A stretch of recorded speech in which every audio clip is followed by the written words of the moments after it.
जय हिंद साथियों, आप सभी को मेरा प्यार भरा नमस्कार। मैं मुकेश यादव, मैप टारगेट से। और आज हम लोग पढ़ेंगे कक्षा 9th की मैप। एक्सरसाइज हमारी जो है वो 7.1 है। क्वेश्चन नंबर है 7। यदि हम बात करें तो पिछली क्लास तक जो है हमने एक्सरसाइज 7.1 का क्वेश्चन नंबर 6 तक हम लोगों ने कंप्लीट कर लिया था। और आज हम लोग समझेंगे क्वेश्चन नंबर 7। तो यदि हम क्वेश्चन नंबर 7 की बात करें तो एक बार स्टेटमेंट जो है उसको रीड करते हैं, देखते हैं क्या कह रहा है। करा ए बी एक रेखाखंड है। ये बच्चे समझेगा ऐसे इस तरीके से एक रेखाखंड है जिसका नाम है, बात नहीं बच्चे, जिसका नाम है ए बी। ठीक, करा ए बी एक रेखाखंड। भगवत कहते तुमको कर बात, अनंत तुम्ही को कह रहे हैं चलित नहीं करे, बात ना कर तो बात नहीं सुना रही, भेज मारी। हाँ, ए बी एक रेखाखंड है और पी इसका मध्य बिंदु है। ये बच्चे समझेगा ए बी एक क्या था, एक रेखाखंड था। अब करा पी जो है इसका मध्य बिंदु है। ये बच्चे समझेगा मध्य बिंदु होता है एकदम बीचों बीच। करा पी जो है कहाँ स्थित है, इसके बीचों बीच स्थित है, यानी पी इसका क्या है, मध्य बिंदु। ठीक, ए बी एक रेखाखंड है और पी इसका मध्य बिंदु है। डी और ई रेखाखंड ए बी के एक ही ओर स्थित है। यहां समझिएगा कह रहा है कि जो डी और ई है, कौन कौन, डी और ई, ये रेखाखंड ए बी के एक ही ओर स्थित है। यानी यदि नीचे स्थित होंगे तो नीचे ही स्थित होंगे, ऊपर स्थित होंगे तो ऊपर ही स्थित। करा एक ही ओर। तो देखो बच्चे, अगर मेन आकृति में हम जाएं, ये देखो डी रहा, ये ई रहा। ई रेखवा के ऊपर है बा कि नीचे बा, ऊपर है दोनों ना। ऐसा तो नहीं है कि ई जो है ऊपर है और डी नीचे है। कराए डी और ई जो है वो रेखा के एक ही ओर स्थित है। यदि ऊपर है तो ऊपर ही है और नीचे है तो नीचे, जैसा कि आकृति में हमको दिया गया है कि डी और ई रेखा के क्या है, ऊपर है। तो ये कह रहा है कि डी और ई जो है वो रेखा के एक ही ओर स्थित है, एक ही ओर स्थित। तो दो बिंदु इस प्रकार है कि एंगल बी ए डी बराबर, एंगल ए बी ई।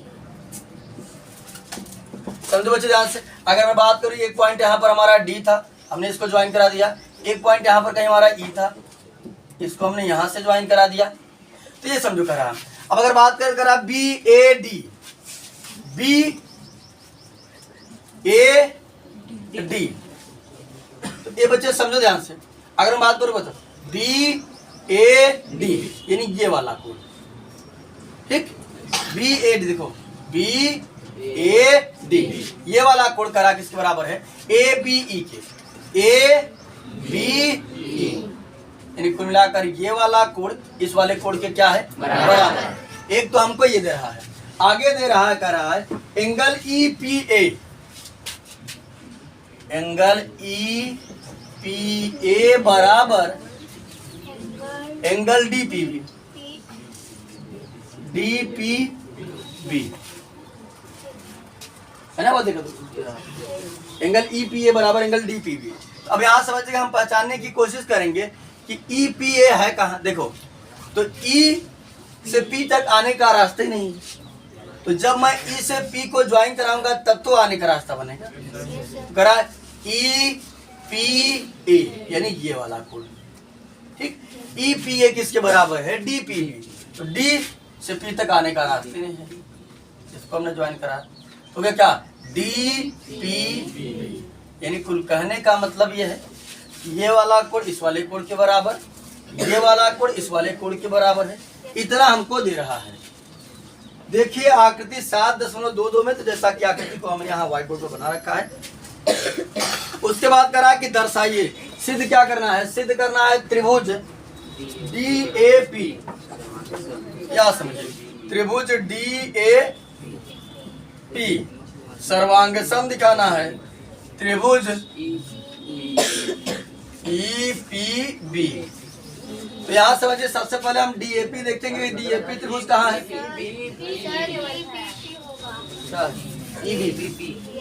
त्रिभुज का नाम कुछ भी लिखिए, कोई दिक्कत नहीं। त्रिभुज का नाम जो भी लिखे, त्रिभुज में कोई दिक्कत नहीं होती। अब यहाँ समझिएगा ध्यान से, हम देखते हैं कि हमारा त्रिभुज DAP कहाँ है। DAP यानी ये जो ब्लू से बना रहे हैं, ये वाला त्रिभुज, ये सर्वांग सम दिखाना है। किसके दिखाना है? EPB, EBP यानी ये वाले, ये दोनों त्रिभुज आपस में क्या कर रहे हैं? सर्वांग सम दिखाने हैं। तो समझिएगा ध्यान से, अभी तक तो हमने क्वेश्चन में दिए गए एक एक शब्द का मतलब समझा कि क्या दे रहा है, क्या कह रहा है हमसे, ये सारी चीजें हम समझे। अब हम लोग क्या काम करते हैं? क्वेश्चन को सॉल्व करने का प्रयास करते हैं। तो यदि हम बच्चे बात करें तो समझिएगा ध्यानपूर्वक, ज्योमेट्री सॉल्व करने का पूरा एक प्रोसेस होता है। हमने आपको बताया था, ये आकृति क्वेश्चन में ही दिया गया था, हमने बना लिया। ठीक, ये आकृति क्वेश्चन में दिया गया था, हमने बनाया इसको। ठीक, उसके बाद समझिएगा हल दिया है, ये देखो हमने वही लिखा जो क्वेश्चन में कहा गया है, दिया है वही लिखा जाता है जो क्वेश्चन में दिया रहता है। तो दिया क्या है? रेखाखंड AB का मध्य बिंदु P है। ये पढ़ो, स्टेटमेंट खुद ही करा है। AB एक रेखाखंड है और इसका और P इसका मध्य बिंदु है। इसका मतलब है कि AB का मध्य बिंदु कौन है? P। हमने वही लिखा है कि रेखाखंड AB का मध्य बिंदु क्या है? P। उसके बाद खुद ही दिया था कि BAD बराबर ABE और एंगल EPA बराबर एंगल DPP। ये भी क्वेश्चन में ही दिया गया है। सिद्ध करने की यदि बात है तो दोनों क्वेश्चन किताब में सिद्ध करने के लिए हमें बोला गया है। अभी तक हमने अपने से कुछ सॉल्व नहीं किया, तो कुल मिलाकर के हमें सबसे पहले दिखाना होगा कि ये त्रिभुज DAP और त्रिभुज EPB आपस में क्या है? सर्वांग सम है। अब अगर हम सर्वांग सम की बात करें तो सर्वांग सम के हमने 3 रूल पढ़ा है, SSS, ASA और SAS। ये 3 रूल हम पढ़े हैं।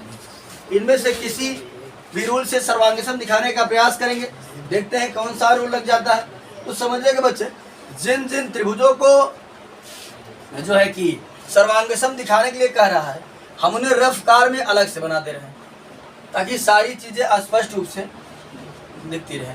आप भी जब सॉल्व किया करिए तो रफ कार में आकृतियां अलग से बना दिया करिए। इससे होता क्या है कि सारी चीजें स्पष्ट रूप से दिखने लगती हैं। तो यदि हम बात करें तो एक बार हम करा त्रिभुज DAP यानी DAP वाला त्रिभुज ऐसे है कुछ। DAP हमारा कुछ इस तरीके से है।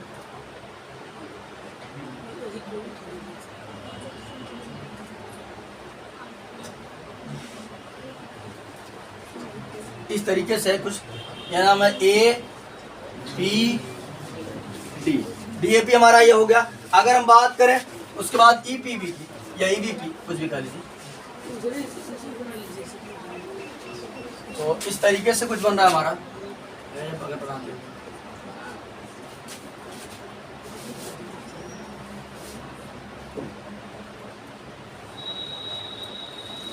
यहाँ पर नाम है B, यहाँ पर नाम है P और यहाँ पर नाम है E। तो यहाँ समझिएगा बच्चे ध्यान से, ये दोनों त्रिभुज हमको सर्वांग सम दिखाने, जो दोनों को हमने रफ्तार में बना लिया है। अब अगर बात करें, खुद कहा गया था, हमने देखा था कि ये वाला कोण इस वाले कोण के क्या था? बराबर तो है।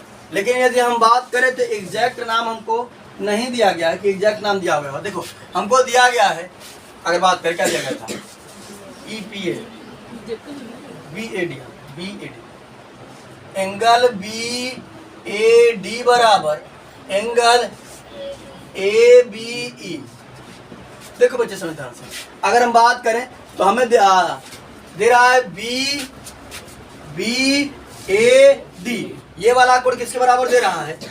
ABE, यानी ये वाला कोण इस वाले कोण के बराबर तो दे रहा है, लेकिन नाम जो है ये नाम परफेक्ट नहीं ले रहा है। अब यहाँ समझिएगा, हम इसका नाम परफेक्ट लिखते हैं जो हमारे त्रिभुज में काम आ जाए।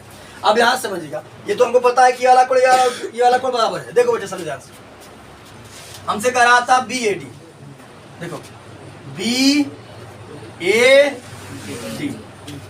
अगर हम क्या काम करें, देखो जो मैं यहां से चल रहा था, ठीक, देखो यहां से चला मैं BAD, तब पर भी इतने कोना घूमा। अगर मैं यहां से न चलकर यहां से चलूं ए डी, तब पर उतने कोना घूमूंगा। देखो अगर मैं यहां से ना चलकर यहां से चलूंगा तब पर भी कोना तो उतना ही घूमूंगा, है ना। देखो यहां से चले हम, यहां तक आए, मुड़ गए इधर, कोना इतना ही हमने घूमा। अब अगर हम यहां से ना चलकर यहां से चले तो पी ए डी, तब पर भी इतना ही कोना घूम रहे हैं, यानी कोणवा वही है, बस नाम डिफरेंट है। तो हम क्या काम करेंगे बच्चे, लिखेंगे क्या लिखेंगे कि angle B A D, angle B A D को क्या लिख सकते हैं, एंगल पी ए डी तथा, उसके बाद समझिएगा बच्चे, हमें दे रहा था ए बी ई, समझो ध्यान से, क्या दे रहा है, ए बी ई। अब अगर देखो मैं यहां से चल रहा था ए बी ई, यहां से मैं चल रहा था तब पर भी देखो इतना कोना घूम रहा हूं। अब मैं यहां से न चल कर यहां से चलूंगा, पी बी ई, तब पर उतना ही आएगा, दूसरा कुछ आएगा, उतना ही आएगा। तो हम लिखेंगे कि एंगल ए बी ई को, एंगल ए बी ई को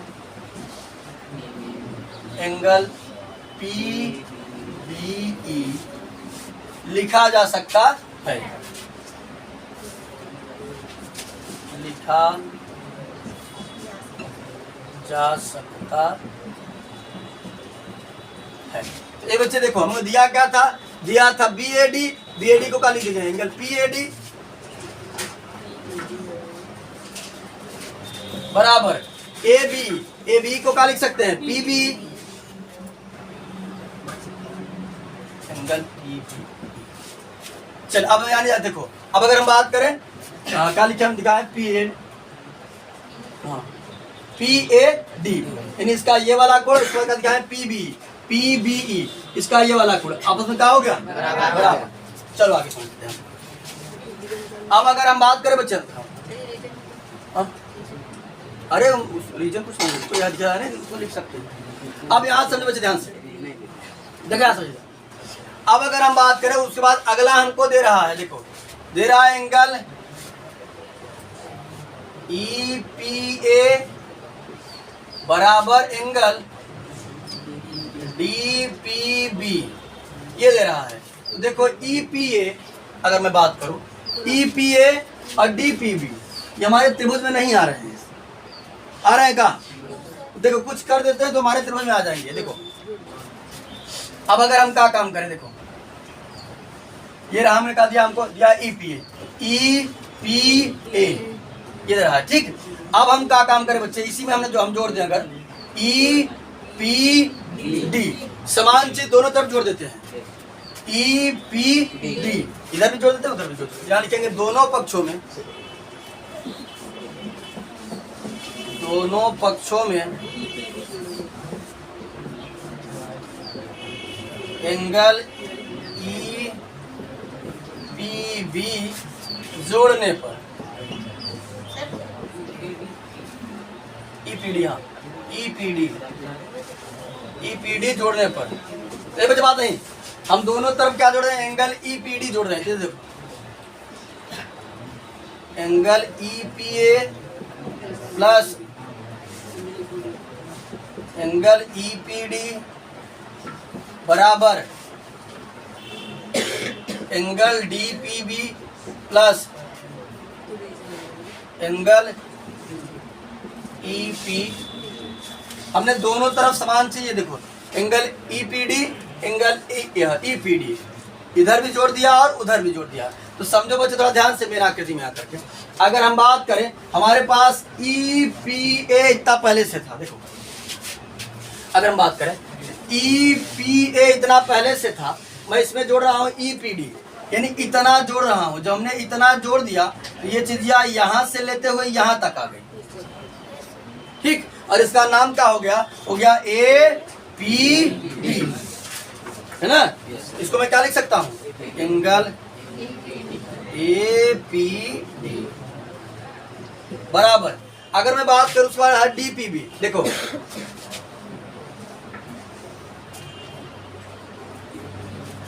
डी पी बी, ये जरा से पहले था, इसमें मैं जोड़ रहा हूं क्या ई पी डी। ये हमारे पास इतना पहले से आपने इतना जोड़ दिया, जब ये जोड़ दिया तो ये चीज यहाँ से लेकर यहाँ तक पहुँच गई और इसका नाम क्या हो गया?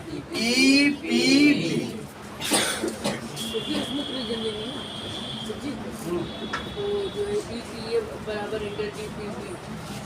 ये तो दिया है ना, इतना तो दिया है। अब यहाँ समझो बच्चे ध्यान से, अगर मैं बात करूं A P D, A P D यानी इसका ये वाला कोण, उसके बाद E P B, E P B इसका ये वाला कोण आपस में कहा है? बराबर। ये तो अभी हमको जिसको जिसको आवश्यकता थी हमने उसको खोज कर हम लोग लाए। अब हम लिखते हैं जिसको जिसको त्रिभुज को सर्वांग सम दिखाना है, तो लिखेंगे त्रिभुज क्या था?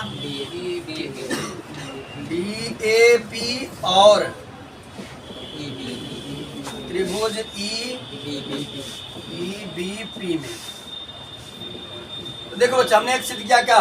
एंगल पी ए डी बराबर angle P B E.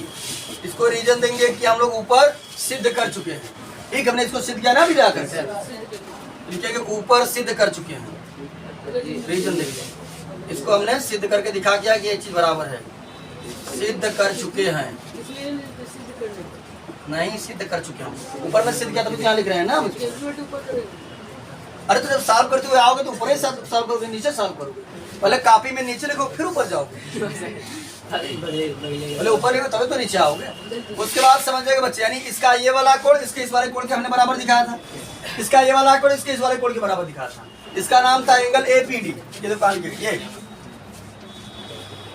Angle A P D बराबर एंगल ई पी बी। इसको भी रीजन सेम देंगे हम, ऊपर सिद्ध कर चुके हैं। तो ये देखो दो कोण हमने बराबर दिखा दिया। अब हमने पढ़ा है त्रिभुज की सर्वांग समता का रूल ए एस ए। अगर दो कोण बराबर हो गया तो हमें एक भुजा मिल जाए बराबर, तो त्रिभुज हमारा सर्वांग सम हो जाएगा।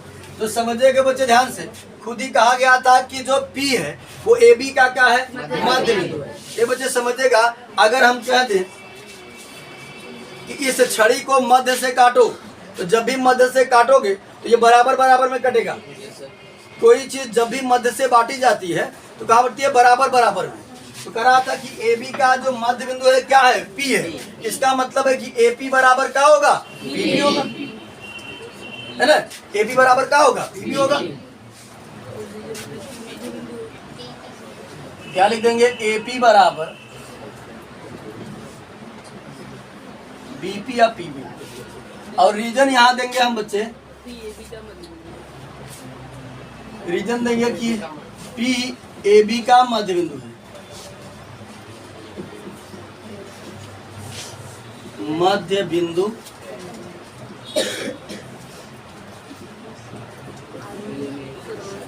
अब यहां समझिएगा, अगर दो भुजा और एक कोण बराबर हो जाए तो त्रिभुज हमारा क्या हो जाता है? सर्वांग सम हो जाता है। तो आसानी से लिख देंगे त्रिभुज DAP सर्वांग सम त्रिभुज EBP। किस नियम से? एंगल साइड यानी ASAC, डबल एंगल एक साइड ASAC। अब हमने एक बराबर ये दिखा दिया, सिद्ध कर दिया। उसके बाद कहा गया था इस सिद्ध करिए AD बराबर BE। AD बराबर क्या था? ये बच्चे समझो, AD अगर हम बात करें इस त्रिभुज की भुजा है और BE इस त्रिभुज की भुजा है, तो अगर हम बताए थे त्रिभुज सर्वांग सम हो जाए तो उसकी संगत भुजाएं और संगत कोण आपस में क्या होते हैं? बराबर हो जाएगा। AD बराबर B बाई सी। ये हमको सिद्ध करना था, तो हमने क्या किया? सिद्ध कर दिया। यानी इति सिद्धम या सिद्ध। अभी तक क्वेश्चन जो पढ़े थे उसमें हमको 7 शब्दों में दिया रहता था, लेकिन इस वाले क्वेश्चन में दिया गया था तो, लेकिन 7 शब्दों में नहीं दिया गया था। थोड़ा सा फाइंड करना पड़ा, फिर हमको बताना पड़ा। ठीक, तो अब जैसे जैसे आगे बढ़ेंगे थोड़ा सा लेवल जो है वो स्टैंडर्ड होता चला जाएगा। ठीक, अभी तो आपको शुरू में सिखा रहा था, धीरे धीरे धीरे धीरे करके अब आपको अपने प्रेजेंट ऑफ माइंड का प्रयोग करना पड़ेगा। तो इस क्लास में या इस वीडियो में हमने एक्सरसाइज 7.1 का क्वेश्चन नंबर 7 कंप्लीट कर लिया है। बाकी जो बचे हुए क्वेश्चन है उसे हम लोग नेक्स्ट क्लास में कंप्लीट करने का प्रयास करेंगे। तो इस वीडियो में इतना ही, बाकी मिलते हैं नेक्स्ट वीडियो में, तब तक के लिए जय हिंद।